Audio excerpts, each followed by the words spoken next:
Salut à tous. Les amis, je vous souhaite la bienvenue sur la chaîne PMU Classe. Je vous espère très bien portant. Ici ça va. Comme d'habitude on va songer à ceux qui luttent pour la santé, prompt rétablissement à vous.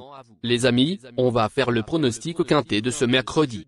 L'hippodrome d'Amiens sera le théâtre de la première étape du Grand National du Trot, mercredi. Au regard des forces en présence, les 6 ans du premier échelon pourraient bien s'expliquer pour la victoire. Chers amis parieurs, les chevaux favoris et plus ou moins incontournables du quintet du jour. Nous avions eu aussi les avis des entraîneurs, des jockeys, et des spécialistes du PMU pour vous. Donc les amis, prenez note, et faire votre choix à la fin de vidéo. Les détails de leur performance à suivre. En tête de notre sélection quintet, le numéro 8 aura notre préférence.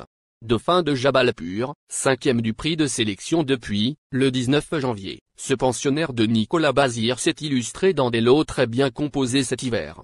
Même s'il ne possède que peu de références corde à droite, il descend nettement de catégorie et sera pieds nus pour l'occasion. Candidat à la victoire. Plus d'informations sur son état actuel à l'entraînement avec Nicolas Bazir, entraîneur et driver. Il s'explique. Jingle Dupont, 8, a bien travaillé cet hiver à Vincennes dans des épreuves de groupe 3. Il est resté en belle forme et ne semble pas éprouvé par son meeting. C'est pourquoi nous continuons avec lui. Il faut dire que l'engagement est très bon en tête, ce qui est important sur ce type de piste. Il n'a pas encore de performance sur des anneaux corde à droite, mais selon moi, il n'y aura pas de souci. Il devrait jouer les premiers rôles. On enchaîne avec notre deuxième base solide du quintet de ce mercredi. Numéro 7. Irréprochable depuis le printemps, cet élève de Charles Dreux avait même aligné 4 victoires de rang à la fin de l'année dernière.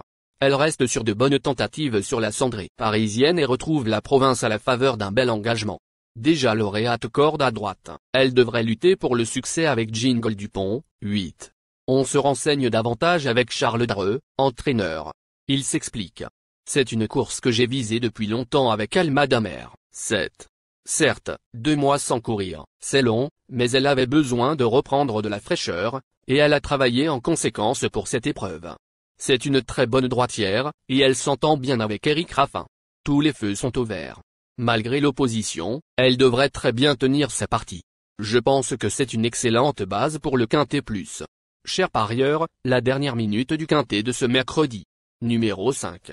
Lors du premier jour de l'année, ce représentant de l'écurie B a fait preuve d'un courage exemplaire et a partagé la victoire avec Eda Sauton. Il a depuis confirmé en s'imposant au trot monté sur l'anneau de Châteaubriand, qui est corde à droite. Cheval dur à l'effort, il s'élancera avec la confiance de son entourage et s'annonce compétitif pour les accessites.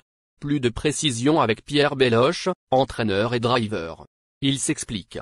Ce n'est pas simple de courir à Vincennes en étant ferré, et je trouve qu'Auquefelet du Mesle, 5, n'a pas démérité. C'était une course de transition en vue de cet engagement, et c'est une très belle course pour lui. Il se plaît à droite et peut tout faire dans un parcours. C'est un cheval imposant qui a besoin de ses aises pendant la course. Bien que ce soit un lot de qualité, je pense qu'il a une belle chance de monter sur le podium. Les amis, soyez sympas. Faites ce simple geste encouragement, ça nous donne la force dans la recherche. Je termine la vidéo avec mon champ réduit. Restez jusqu'à la fin de la vidéo pour découvrir mon champ réduit. Les amis, suite de la sélection pour compléter notre ticket. On entame avec notre trouble fête incontournable du quintet de ce mercredi. Numéro 10. Plaisant vainqueur du convoité Prime d'Usa, cet ancien protégé de la Scuderia Bivent est depuis passé sous la houlette d'Alexandre de Jésus. Largement dominé dans le quintet plus du 30 janvier, il a certainement été préparé minutieusement pour cette première étape du Grand National du Trot et pourrait bien se réhabiliter, d'autant plus qu'il sera déféré des postérieurs. Plus d'informations sur sa forme actuelle à l'entraînement avec Alexandre de Jésus, entraîneur. Il s'explique. Un saut de Josselin, 10, vient d'être déclaré non partant en raison d'une montée de température. Une partie de mon effectif a d'ailleurs été malade. C'est dommage, car c'était une course pour préparer ce bel engagement. Malgré tout, il a du travail. J'ai peur qu'il manque d'une course pour jouer la victoire, mais il devrait bien courir et participer à l'arrivée. Nos 2 tocards incontournables du quintet de ce mercredi. Premier tocard en forme. Numéro 1.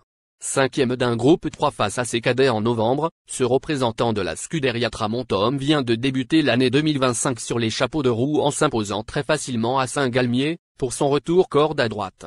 Même s'il a montré ses limites, face aux meilleurs de sa génération, il trouve une belle occasion de s'illustrer dans ce circuit. On écoute Arnaud Chavat, fils de l'entraîneur. Il s'explique. Jaguar Marencourt, s'est imposé avec brio pour sa première sortie depuis qu'il est arrivé à l'écurie. C'est un cheval de qualité qui a couru dans de bons lots depuis le début de sa carrière. Le changement de piste lui fait du bien. Il a bien tourné à Saint-Galmier, alors je ne pense pas que la piste d'Amiens lui posera de problème. Il faut toujours faire un peu attention à la volte avec lui. Espérons qu'il n'y ait pas trop de faux départs, ni de problèmes dans les raquettes avec beaucoup de concurrents au premier échelon. Si tout se déroule bien et qu'il ne connaît pas de problème de trafic, il devrait lutter pour les premières places. Deuxième tocard en forme. Numéro 9. Très plaisant lors du premier semestre 2024, avec notamment 3 victoires à Cagnes-sur-Mer, ce fils de Cara Williams n'a toutefois pas eu la même réussite ces derniers mois. Il s'est, de plus, rapidement montré fautif pour sa première tentative sous la houlette de Charles-Antoine Marie. Même si ce n'est pas un interdit, il devra, avant tout, rassurer. Plus de précision avec Charles-Antoine Marie, entraîneur. Il s'explique. Premier Vaucan, 9. A vite compromis ses chances lors de sa première course pour l'écurie. Il a donc besoin d'être rassuré, même s'il a bien travaillé en retrait. Il va se plaire sur cette piste et il est en bonne condition physique. Il m'a toutefois un peu embêté lundi matin au travail et je dois encore trouver les bons réglages. Ce n'est pas une première chance, mais s'il reste sage, ce n'est pas un interdit pour les places. Notre outsider séduisant du quintet de ce mercredi. Numéro 16. Lauréate d'un quintet plus au début du meeting d'hiver, cet élève de l'Or Claude Abrivard s'est ensuite illustré dans de bonnes épreuves, comme le montre sa 3e place dans le prix de Brest, groupe 3. En dernier lieu, elle n'a pu véritablement s'exprimer et a fini avec des ressources. Même si elle doit rendre la distance, elle a son mot à dire pour les places. Plus de précision avec Léo Abrivard, driver et fils de l'entraîneur. Il s'explique. Grindelwald, 16, n'a pas eu de chance dernièrement, terminant avec des ressources. Elle a fait un très bel hiver. La corde à droite ne devrait pas lui poser de problème. Une course rythmée servira ses intérêts. C'est une excellente sprinteuse, mais il lui faut un parcours caché. Une place dans le quintet plus reste toutefois à sa portée. Notre surprise évidente du quintet de ce mercredi. Numéro 2. Le 16 janvier, ce cheval de Barbara Guenet s'était plaisamment imposé dans un quintet plus réservé aux vieux, avant d'être disqualifié pour avoir gêné un concurrent.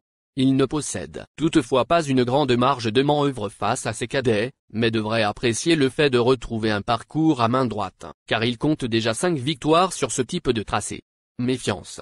On écoute Barbara Guenet, entraîneur. Il s'explique.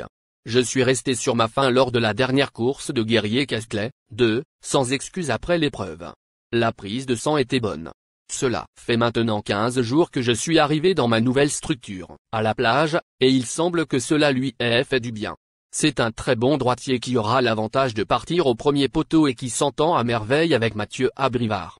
Je redoute toutefois le grand nombre de partants au premier échelon, d'autant qu'il reste un peu délicat à la volte. Il doit courir caché, et il lui faut donc une course rythmée et un parcours favorable. Il est capable de se glisser à l'arrivée du quintet plus, mais plutôt en Il est important de noter que les paris hippiques comportent toujours un certain niveau de risque et ne garantissent pas les gains. Pour augmenter vos chances de succès, il est recommandé de mener des recherches sur les chevaux, les jockeys, les entraîneurs et les conditions de la course, tout en suivant les conseils des experts hippiques. Que vous soyez à Paris, Vincennes, Toulouse ou ailleurs en France ou en Europe, le PMU vous propose une expérience passionnante pour vivre l'excitation des courses hippiques. Les improbables du quintet, le 9, le quin.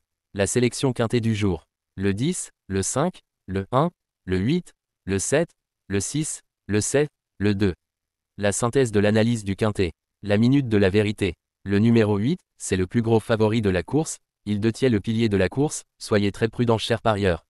Les 3 atouts du quintet, le 7, le 1, le 6.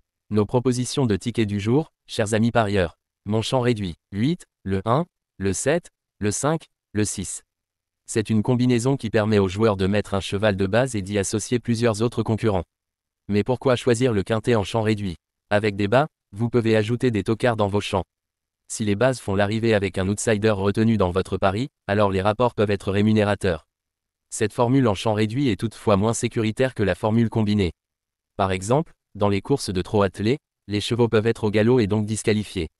Si cela arrive lors d'un quintet en champ réduit avec votre base ou l'une d'elles qui est disqualifiée, alors vous ne pourrez pas toucher le quintet mais au maximum un ou plusieurs bonus. Cette formule est un bon compromis entre le quintet unitaire qui consiste à jouer uniquement 5 chevaux et la formule combinée qui est plus sécuritaire mais également plus coûteuse. Selon les courses PMU et la valeur des chevaux, vous allez faire votre choix entre les deux. Ticket de folie, 8, le 15, et le 8, le 9. Ici nous avons décidé de combiner la base avec nos improbables. Ticket de couverture, 8, le 7. Il existe plusieurs types de jeux, comme le pari en jeu simple, couplet gagnant ou placé, jeu trio, jeu quarté, jeu quintet, que vous pouvez tenter votre chance les amis. Mon multi 5 du jour. Le 8, le 1. Associé au grand carnet, le 10, le 5, le 15, le 8, le 7, le 6, le 7, le 2, le 9. Vous êtes nombreux à contribuer et donner votre avis sur nos différents contenus et nous sommes heureux de recevoir vos contributions et réactions respectueuses et courtoises qui enrichissent nos publications. Merci les amis, bon jeu à tous, à très bientôt pour la prochaine course. Bye bye.